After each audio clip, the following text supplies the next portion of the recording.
हरे कृष्ण कृष्ण कृष्ण हरे हरे हरे राम राम राम हरे हरे हरे कृष्ण कृष्ण कृष्ण हरे हरे हरे राम राम राम हरे हरे हरे कृष्ण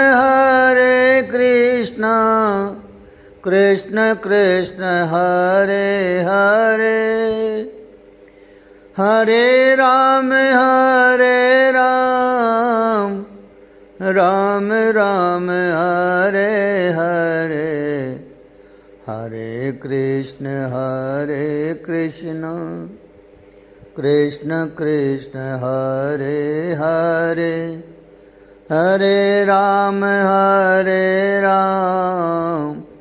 राम राम हरे हरे हरे कृष्ण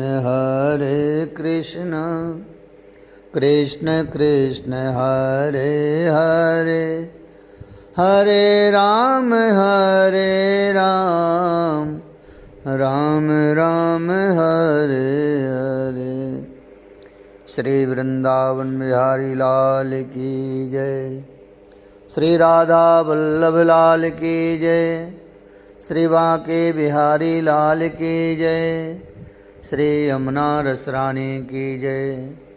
श्री गिरिराज जी महाराज की जय। श्री कृष्ण चरितामृतम की जय। जय जय श्री राधे श्याम। श्री कृष्ण सखा मनसुख। श्री विदुर जी महाराज जी से उद्धव जी श्री कृष्ण चरितामृतम श्रवण करा रहे हैं। उद्धव जी कहते हैं कि हे विदुर जी, यमुना के किनारे जो विशाल अनुष्ठान चल रहा था, ऋषि सांडिल्य के सानिध्य में नंद राय को पुत्र प्राप्ति हो, इसी कामना से ये आयोजित था। पर वहाँ एक आश्चर्यजनित घटना घट गई। सब चकित होकर पूर्व दिशा की ओर देखने लगे थे। श्वेत केश, श्वेत वस्त्रों में वो अत्यंत तेजस्विनी थीं। हे तात विदुर जी, उन माता को देखते ही स्वयं महर्षि सांडिल्य ने भी प्रणाम किया था। नंद राय उठ गए थे अपने आसन से। नंद राय ने अत्यंत विनम्र भाव से नमन किया और आसन भी दिया। यशोदा जी ने चरण छुए उन माता के। माता ने यशोदा जी के सिर पर हाथ रखा और आशीष दिया। हे तात विदुर जी, उन माता के साथ एक बालक भी था जो उनके समान ही तेजवंत था। गौरवर्ण, मस्तक में ऊर्ध्वपुंड। ये ऊर्ध्वपुंड लगाया नहीं था, जन्मजात ही था। हमारा अहोभाग्य कि आप यहाँ पधारी माते। महर्षि सांडिल्य ने स्वागत किया। हे नंदराय, ये हैं महान तपस्विनी माता पौर्णमासी। भगवान विश्वनाथ की पवित्र भूमि काशी में इनका जन्म हुआ है। महान विद्वान ऋषि शांदीपनि इनके छोटे भाई हैं, जो काशी छोड़कर महाकाल की छत्रछाया उज्जैन में वास कर रहे हैं। ऋषि शांडिल्य ने संक्षिप्त सा परिचय दिया माता पौर्णमासी का। सिर झुकाकर नंदराय ने कहा, हम गोप कुमारों का ये सौभाग्य है कि आपका यहाँ पदार्पण हुआ। ये आपका बालक बहुत सुंदर है। यशोदा जी ने माता पौर्णमासी के साथ आए बालक के बारे में पूछा, ये आपका पुत्र है माते? हंसी पौर्णमासी। हे नंद गेहिनी, ये मेरा बालक है, पर मेरा जाया नहीं है। फिर पौर्णमासी ने अपनी बात भी बता दी। मेरे पिता ने, जब मैं अबोध थी तभी मेरा विवाह किसी विद्वान ऋषि के साथ तय कर दिया था। वचन दे दिया उस ऋषि को, पर कुछ ही समय बाद उन ऋषि का देहांत हो गया। पर जाते जाते उनकी पूर्व पत्नी से जो बालक था वो पालने में ही मुझे मिला। ये वही बालक है, मैं इसे ले आई थी। पौर्णमासी ने अपनी बात कहनी जारी रखी। हे नंद गेहिनी, इस बालक का नाम मनसुख है, मैंने ही रखा है। ये सबके मन को सुख पहुंचाता है, हर समय मुस्कुराता रहता है। वेद का कभी अध्ययन नहीं किया इसने, किंतु संपूर्ण वेद इसे कंठस्थ हैं।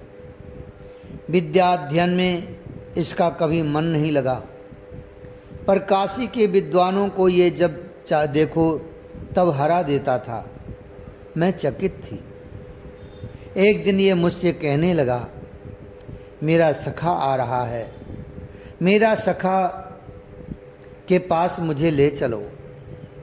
मैंने पहले तो इसकी बातों में विश्वास ही नहीं किया, पर ये सपने भी ऐसे ही देखने लगा था। ये बार बार सपने में कहता, कन्हैया मैं आ रहा हूँ, मैं आ रहा हूँ, मैं कुछ ही दिनों में ही तेरे पास पहुँच रहा हूँ। हे ब्रजेश्वरी, मैं ये सब देखकर चौंक जाती थी। ये मुझे शुरू से ही कुछ विचित्र सा तो लगता था, क्योंकि काशी में त्रिपुंड सब धारण करते हैं, पर ये ऊर्ध्वपुंड जन्मजात ही इसके मस्तक में विराजमान था। रुद्राक्ष इसको कभी प्रिय नहीं रहा। वैसे देखा जाए तो मैं विशुद्ध शैव हूँ। मेरे पिता शैव थे, इसके पिता भी शैव थे। मेरे भाई शांदीपनि भी शुद्ध रूप से शैव ही हैं, किंतु ये तुलसी की माला इसे प्रिय लगे। एक दिन भगवान विश्वनाथ ने मुझे ध्यानावस्था में कहा, हे पौर्णमासी, ये बालक जिसका नाम मनसुख है, ये गोलोक से आया है। अनादिकाल से ये श्री कृष्ण का ही सखा है। इसे तुम साधारण मत समझो। गोकुल में श्री कृष्ण अवतार ले रहे हैं, वहीं जाओ और इस बालक के साथ तुम भी वहीं रहो। ये आदेश मिला मुझे भगवान विश्वनाथ से। बस उसी समय से मनसुख जिद पकड़ने लगा कि मेरा सखा प्रकट होने वाला है गोकुल में, मुझे जाने दो। मेरा सखा मुझे कह रहा है, तू पहुँच गोकुल में। माँ चलो गोकुल, ये माँ सबको कहता है। हंसी पौर्णमासी ये कहते हुए। हर नारी जाति को ये माँ कहता है। लड़की होनी चाहिए, चाहे वो इससे छोटी भी क्यों ना हो, माँ ही कहेगा ये। पर मैं आपको मैया कहूँगा। बालक मनसुख चिपक गया था यशोदा जी की आंचल से। क्यों क्यों कहेगा तू इन्हें मैया? पौर्णमासी ने छेड़ा। क्योंकि मेरा सखा इन्हें मैया कहता है ना, कहेगा ना। बस मैं ले आई हूँ इसे। पौर्णमासी ने कहा यशोदा जी से, आपके लिए अतिथि गृह में व्यवस्था कर देती हूँ। यशोदा जी बोली, ना, मैं अतिथि बनकर नहीं आई हूँ। मैं तो अब अपने पुत्र के साथ यहीं रहूँगी। जीवन पर्यंत मैं ब्रजवास करने आई हूँ। हमारे अहोभाग्य। साष्टांग लेट गए थे नंदराय जी माता पौर्णमासी के चरणों में। एक झोपड़ी हमारे लिए बनवा दो, मैं मात्र गौ दुग्ध पीऊँगी। पर मेरा ये पुत्र मनसुख मैया भूख लगी है। मनसुख ने तुरंत कह दिया यशोदा जी से, इसको भूख बहुत लगती है। इसलिए नंद राय आनंदित हो उठे मनसुख को देखकर। ये हमारे साथ ही रहेगा, जब कन्हैया आएगा तब भी रहूँगा। मनसुख ने पहले से ही कह दिया था। चलो नंदराय जी, अब तो पक्का हो गया कि आपकी संतान होगी ही, और कोई दिव्य चेतना अवतरित होने वाली है। ऋषि शांडिल्य ने प्रसन्न होकर कहा, दिव्य चेतना ही नहीं भैया शांडिल्य, पूर्ण ब्रह्म ही अवतरित हो रहे हैं। पौर्णमासी ने नेत्रों को बंद करके गदगद कंठ से ये बात कही। अब तो प्रकृति झूम उठी थी। गोकुल ही क्यों, संपूर्ण ब्रजमंडल आनंद की धारा में बह रहा था। अकारण सबको प्रसन्नता होने लगी थी। अकारण सब आनंदित हो उठे थे। जब देखो तब मोर नृत्य करते थे। पक्षियों का कलरव कभी भी शुरू हो जाता था। हे विदुर जी, योगियों के हृदय में जब ब्रह्म साक्षात्कार की स्थिति होती है, तब जैसा योगी का हृदय हो जाता है, वैसा ही आज बाहर प्रकृति का हो रहा है। दिव्य अद्भुत। मौन हो गए थे उद्धव ये कहते हुए। हे अनंत, हे भगवान शेष, हे संकर्षण, आपकी जय हो। मध्याह्न की बेला थी। एकाएक आकाश से पुष्प बरसने लगे। चारों ओर मंगल वातावरण हो उठा था। लग रहा था ब्रजवासियों को कि कोई गा रहा है, कोई नृत्य कर रहा है, कोई दिव्य वाद्य बजा रहा है। प्रकृति कैसे झूम उठी थी। जय जय हो, जय हो। चारों दिशाओं से यही आवाज आ रही थी। भादों का महीना था। शुक्ल पक्ष षष्ठी तिथि थी। उस समय एक प्रकाश, तीव्र प्रकाश रोहिणी माँ के गर्भ में छा गया था। माँ रोहिणी का मुख उस समय ऐसा लग रहा था कि मानो चंद्रमा का गोला हो। दिव्य तेज से युक्त था मुखमंडल रोहिणी माँ का। बालक को जन्म दे दिया था रोहिणी माँ ने। यशोदा जी और नंद जी अनुष्ठान में बैठे थे। सुना तो ये नंद दंपति आनंद के उत्साह में भागे। मित्र वसुदेव के पुत्र हो गया। आनंद में चिल्लाए हुए भागे। बहन रोहिणी, यशोदा जी ने आकर रोहिणी माँ को देखा और मुस्कुराई, बोली, बधाई हो महारानी रोहिणी। वसुदेव और देवकी ने सच में बहुत दुख पाया। अच्छा होता विवाह ही न करते वसुदेव देवकी से। पहले से ही 6 रानियां थीं, तो वसुदेव की क्यों किया विवाह देवकी के साथ। समाज है, बोलेगा। आप उनका मुख तो बंद नहीं कर सकते। ब्रजवासी जो लगता है इन्हें सही वो बोल देते हैं। बिना लाग लपेट के बोलते हैं। निडर हैं ये लोग, ग्वाले हैं। कंस से भी नहीं डरते। अरे कंस से क्या डर, वो डरे हमसे। हम अगर दूध दही माखन ना दें कंस को तो उसके मुस्तंडे खाएंगे क्या। कारागार में बंद कर दिया है मथुरा में कंस ने अपनी बहन देवकी और बहनोई वसुदेव को।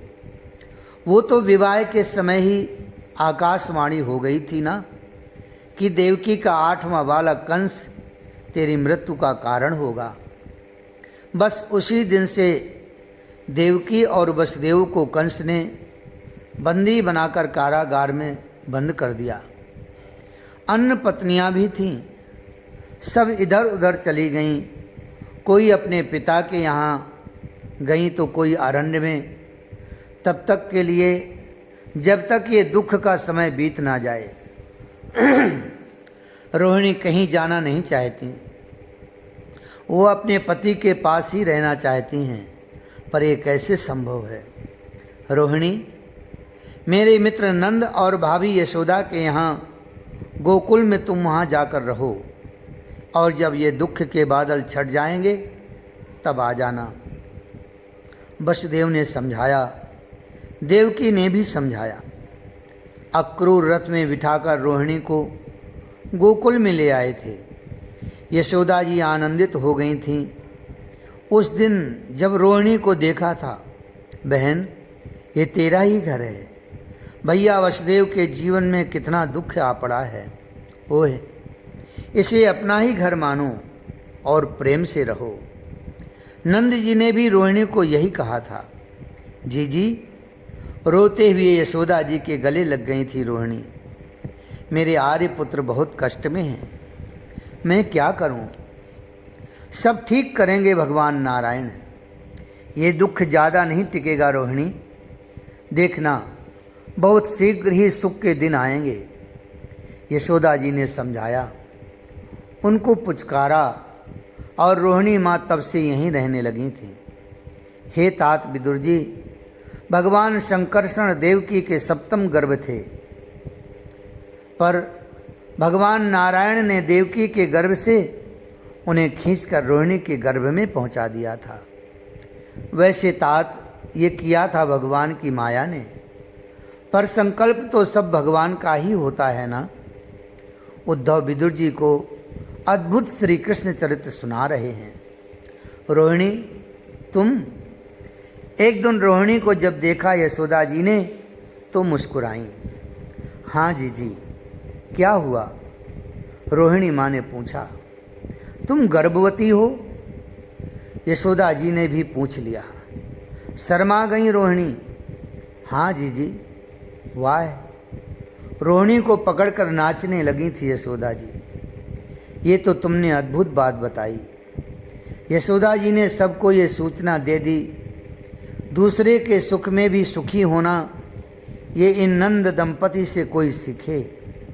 तात विदुर जी, दूसरे के दुख में कोई भी दुखी हो सकता है, कोई बड़ी बात नहीं है, क्योंकि दूसरे के दुख में दुखी होने पर हमारे दुष्ट मन को प्रसन्नता होती है। पर बड़ी बात है दूसरे के सुख में सुखी होना, दूसरे का सुख हो और हम उसमें आनंदित हों। समय बीतता जा रहा है। इधर ऋषि शांडिल्य ने संतान गोपाल मंत्र का अनुष्ठान भी बिठा दिया है। उद्धव सुना रहे हैं। जय हो भगवान शंकरषण की जय हो, जय हो भगवान अनंत की जय हो, भगवान शेष प्रभु की जय हो, जय हो। देवताओं ने पुष्प बरसाने शुरू कर दिए थे, जय जयकार होने लगे थे। भादों शुक्ल छठ के मध्याह्न में बधाई हो, बधाई हो, रोहिणी माँ ने एक बालक को जन्म दे दिया। बस इतना सुनते ही सब भागे। महर्षि शांडिल्य के आनंद का ठिकाना नहीं आया। आहा, भगवान शेष प्रभु ने अवतार लिया है। चारों ओर आनंद ही आनंद छा गया है। पौर्णमासी अपने बालक मनसुख के साथ नंदालय में आई। नंद जी यशोदा जी खड़े हैं। गोद में ले लिया है यशोदा जी ने उस बालक को। बालक गौर वर्ण का है, लालिमा लिए हुए है, अत्यंत तेजपूर्ण है। उसके भाल में से प्रकाश प्रकट हो रहा है। दादा, दादा तुम आ गए, अब कन्हैया कब आएगा? यशोदा जी ने देखा पौर्णमासी का बालक मनसुख रोहिणी पुत्र के नन्हे हाथों को पकड़कर हिला रहा है और पूछ रहा था, दादा कब आएगा कन्हैया? नन्हे से रोहिणी नंदन मनसुख को देखकर हंसे, खिलखिला कर के हंसे। सच चकित थे, सब चकित थे। मनसुख ये सब देखकर आनंदित हो उठा, नाचते हुए उछला, बोलो दाऊ दादा की जय। सब लोग बोले जय जय जय। श्री वृंदावन बिहारी लाल की जय, श्री बांके बिहारी लाल की जय। श्री राधा चरिता श्री कृष्ण चरितामृतम की जय। हरे कृष्ण कृष्ण कृष्ण हरे हरे, हरे राम राम राम हरे हरे। हरे कृष्ण कृष्ण कृष्ण हरे हरे, हरे राम राम राम हरे हरे। हरे कृष्ण कृष्ण कृष्ण हरे हरे, हरे राम राम राम हरे हरे। हरे कृष्ण कृष्ण कृष्ण हरे हरे, हरे राम राम राम हरे हरे। श्री वृंदावन बिहारी लाल की जय।